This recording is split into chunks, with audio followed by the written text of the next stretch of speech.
오늘 조금 색다른 아이디어를 가지고 오셨던데요. 오늘 네네. 저희가 또 어떤 투자 전략 받아볼까요? 일단 안전자산 쪽에 대한 부분들이 은 관련해서 좀 이야기를 해드리려고 합니다. 최근에 제가 일단 지금 뭐 금 선물 차트도 지금 띄워놓고 있는 상황이긴 하지만 굉장히 잘 가고 있는 상황이에요. 또 신고가를 또 달성을 해주고 있고 고가 부분에서도 지금 뭐 추세가 깨지지가 않고 계속 선물 쪽에서도 매수 포지션, 롱 포지션에 대한 유입이 계속 좀 유지가 되고 있다는 것은 상대적으로 지금 금이라든지 은 쪽에 대한 부분들을 지금 매수하려는 수요가 굉장히 높다라는 겁니다. 그러니까 통상적으로 이제 금값이 계속해서 고공행진을 하다 보면은 상대적으로 저평가가 좀 되어 있는 은이라든지 혹은 구리 쪽에 또 많은 매수 투자자들이 좀 집중적으로 좀 몰릴 가능성이 굉장히 높기도 하거든요. 보통적으로 이제 금리나 신종론이라든지 혹은 이제 달러 강세 혹은 지정학적 리스크에 대한 부분들 이런 부분들이 이제 줄어들게 되면은 원래 통상적으로는 안전자산에 대한 부분들 수요가 많이 줄어듭니다. 그런데 지금 어떻게 보면은 안전자산에 대한 부분들의 수요가 줄어드는 게 아니라 반대로 안전자산 쪽에 대한 부분들의 수요가 계속 늘어나고 있는 상황이거든요.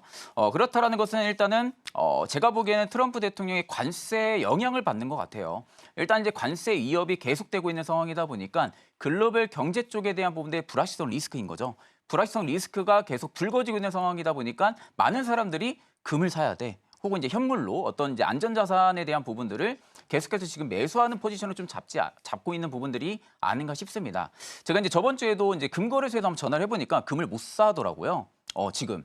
지금 네, 안 팝니다. 아예 안 팔더라고요. 네. 그러니까 그 정도로 지금 굉장히 열풍이라는 거거든요. 그렇다 하게 되면은 일단 지금 상황에서 금은 너무 많이 오른 것 같기도 하고 그렇다 하게 되면 어느 쪽으로 봐야 되냐?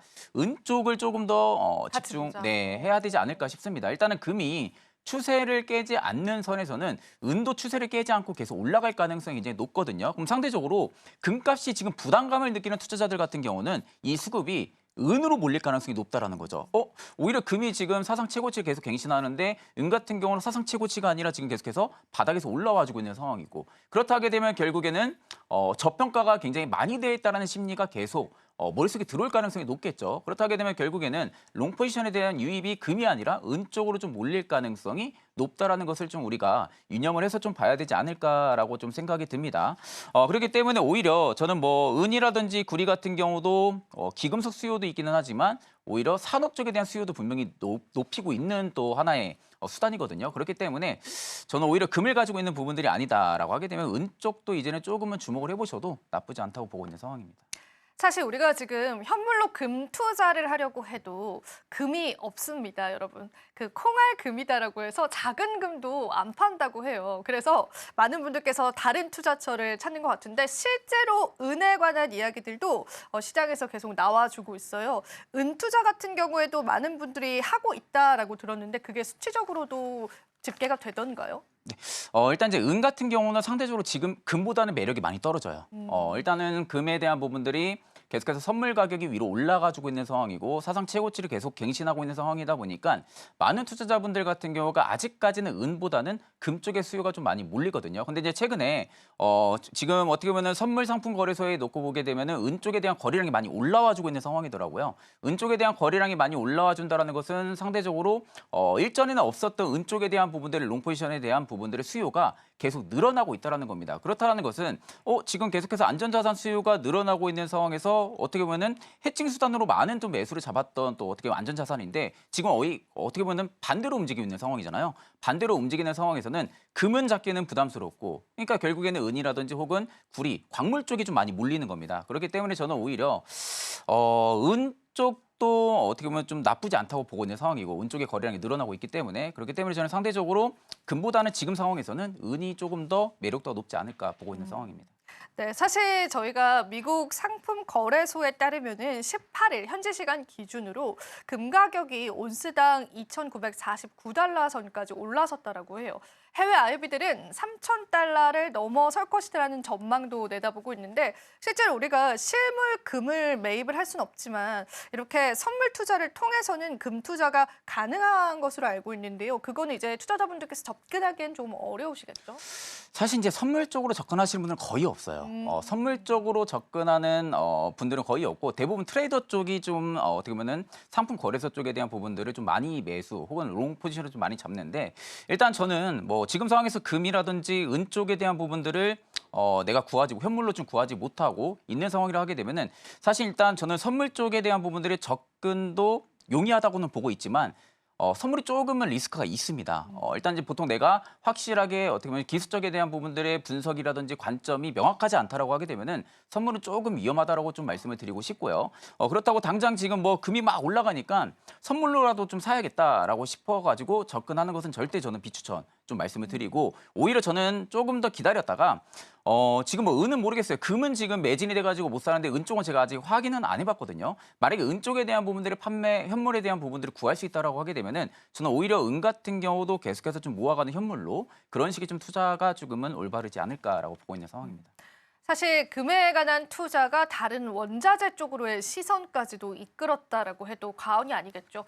그만큼 우리 시장이 최근에는 굉장히 아이러니하게 연출이 됩니다. 대부분 위험 자산과 안전 자산은 디커플링 관계를 나타내는데 이렇게 우리가 또 종전 기대감을 안고도 안전 자산이 상승한다라는 거는 좀 굉장히 이례적이다라고 해요. 그래서 그 부분에 따라서 많은 분들께서 또 혼란이 있으셨을 것 같은데 우리 본부장님께서 잘 풀어주신 것 같습니다. 시장 한번 대응하실 때 참고를 해보시고요. 저희가 그럼 자연스럽게 이런 이야기를 또 나누게 되는 것 같습니다. 비트코인에 관해서도 이제 금 이야기를 하면서 항상 많은 분들이 수식어처럼 이야기를 하는데요. 트럼프 트레이드가 이제 금에서 또 비트코인, 그러니까 비트코인에서 금으로 변화가 됐다라는 이야기들이 있더라고요. 근데 그게 어떤 맥락에서 그런 이야기가 나온 건지도 한번 짚어보면서 암호화폐 시장에 관해서도 한번 전망치 같이 들어볼 수 있을까요? 통상적으로 이제 금 가격이 계속 올라가면은 가상화폐 쪽은 좀 약세예요. 그러니까 어떻게 보면 지금 안전자산이라고 보기는 다소 아직은 어렵잖아요.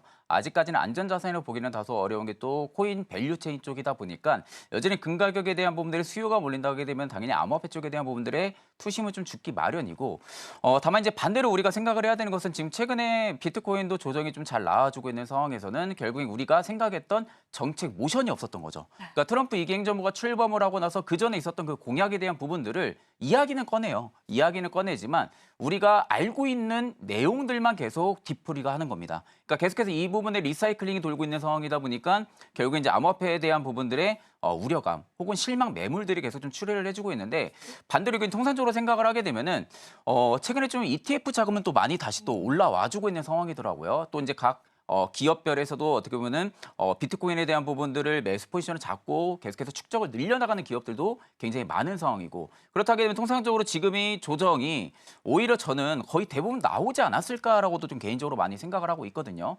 결국 이제 암호화폐 쪽에 대한 부분들의 최강대급을 키운다라는 그 의지라든지 신념 자체는 여전할 것이라고 좀 보고 있는 상황이고요. 트럼프 얼리버드 같은 경우도 제가 오기 전에 포트폴리오를 한번 보긴 했었는데 최근에 온도 파이낸스 같은 경우 매수 비중을 많이 늘려나가고 있는 상황이고 그러니까 지금 조정이 나오는 이 단계에서도 어떻게 보면 기관이나 정부 측에서도 계속해서 암호화폐 쪽에 대한 부분 투자 수를 늘려나가고 있다는 거죠. 그럼 이제 반대로 생각을 해보면 됩니다.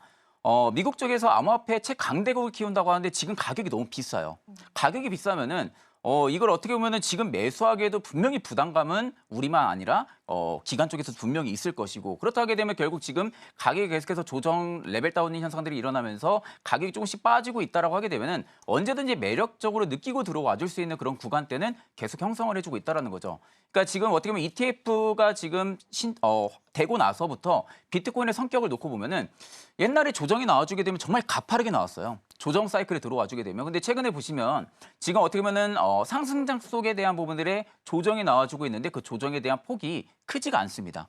그 말은 즉슨 지금 조정이 나오는 구간에서도 누군가는 계속 밑에서 매수 포지션을 잡아주고 있다는 거거든요. 일전에는 원래 현물 쪽에 대한 부분들이 좌지우지하는 가격 변동성이 심했었어요. 현물에 대한 부분들의 투자 수요가 높았기 때문에. 근데 최근에 보게 되면은 선물 쪽에 대한 부분들 투자 수요가 많이 늘어나고 있는 상황이다 보니까 선물 쪽에서도 가격을 좀 많이 견인을 시키는 것 같습니다. 그렇다고 하게 되면 일단은 최근에 선물 데이터를 좀 놓고 봤을 때는 여전히 롱 포지션에 대한 부분들의 우세 흐름들이 계속해서 좀 나와주고 있는 상황이다 보니까 저는 사실 암호화폐 특히 이제 알트코인들도 마찬가지고 전반적으로 이더리움이라든지 이런 코인들 같은 경우가 이게 또 한 번의 기회가 되지 않을까 싶어요. 생각을 하게 되면은 그렇기 때문에 저는 일단은 또 한 번의 기회의 장이 오지 않을까라고 놓고 본다 하게 되면은 지금은 겁먹고 좀 도망가는 그런 시즌이 아니라 오히려 내가 포트를 좀 분산을 시켜놓고 어떻게 지금은 이 해당 코인들을 어떻게 매수 포지션 잡고 접근을 해야겠다. 지금은 좀 그런 생각을 좀 하시는 시기가 되지 않을까라고 보고 있는 상황입니다. 네, 좋습니다. 사실 암호화폐 투자자분들께서는 트럼프 행정부 들어와서 조금 더 파격적인 행정 정책에 관해서 기대를 하셨던 것 같습니다. 하지만 그와는 좀 다른 행보들을 보여왔기 때문에 그에 따른 실망 매물들이 현재 암호화폐 시장에 있다라고 보여집니다. 하지만 전반적인 정책의 기조 자체는 변화되진 않았습니다. 그 맥락에서 봤었을 때 여러분들은 또 오늘의 또 시장을 투자의 전략으로 가져가시면 좋겠습니다. 마지막으로 또 본부장님께 여쭤보고 싶은 거는 이제 앞서서도 저희가 금과 비트코인에 관한 이야기를 드렸는데 최근에 시장에서 트럼프 트레이드가 이제 코인이 아니라 금이다라는 이야기가 왜 나오게 됐는지 한 번만 더 좀 정리를 부탁드려보고요. 네네. 그리고 이제 금 쪽이 트럼프가 오히려 당선되고 나서 계속 상승을 하게 되는 그 알고리즘도 저희가 한번 풀어볼 수 있을까요? 사실 이제 지금 금 가격이 계속 올라가는 부분들은 제가 이제 앞전에도 설명을 드렸지만 관세 위협이에요. 관세 위협이요? 네, 그렇죠. 이제 네. 관세 위협으로 인해서 통상 트럼프 트레이딩이다. 라고 지금 이야기를 많이 하는 겁니다. 그러니까 결국 지금 뭐 종전에 대한 부분들이 이야기도 나와주고 있는 상황이고요. 뭐 지금 금리 인하에 대한 이야기도 계속해서 나와줬던 부분들이고 원래 통상적으로는 지금 안전자산의 수요가 내려가야 돼요. 원래대로는 내려가야 되지만 반대로 지금 올라가 준다라는 것은 관세를 쉽게 꺾이지 않고 있는 상황이잖아요. 그러면 결국 이제 관세에 대한 부분들의 전반적인 전쟁이 이어진다 하게 되면은 결국엔 신흥국들 중심적으로도 계속 관세에 대한 피해를 받을 가능성이 높고요. 그렇다 하게 되면 결국 글로벌 경제에 타격을 입을 가능성이 높겠죠. 그러면 결국 지금 글로벌 경제의 타격이 아니라 불확실성 리스크가 커지고 있는 겁니다. 그럼 불확실성 리스크가 커지고 있는 상황에서는 돈에 대한 가치가 떨어질 수밖에 없는 상황이고 그렇다 하게 되면 결국 안전 자산 쪽에 대한 부분들의 해칭 수단으로 금이라든지 혹은 은이라든지 이런 투자 쪽으로 지금 투자 수요가 많이 몰리고 있다라고 볼 수가 있는 부분들이거든요. 그리고 일단은 지금 신고가가 계속 올라가고 있는데 깨지지가 않고 있는 흐름이다 보니까 그런 부분들 때문에 내가 그간 금에 대한 관심이 없었던 사람들도 가지겠다. 금 쪽에 관심을 가질 수밖에 없어요. 그러니까 이런 수요까지도 지금 하나둘씩 몰려 나가고 있는 상황이다 보니까 금이 계속 열풍 이런 이야기가 나오고 있는 부분들이고 그렇다 해서 지금 결국 저는 금이 계속 올라갈까라고 놓고 본다 하게 되면은 당분간은 갈 것 같아요. 당분간은 더 올라갈 가능성은 높다고 보는데 분명히 임계점은 있을 겁니다. 그 한계점에 대한 임계점은 거의 저는 지금 맥시멈 구간대까지는 거의 와 있지 않을까라고 생각을 하게 되면은 좀 내가 공격적으로 금을 지금은 잡고 있기보다는 조금씩 모아가는 전략이 맞다라고 보고 있는 상황입니다.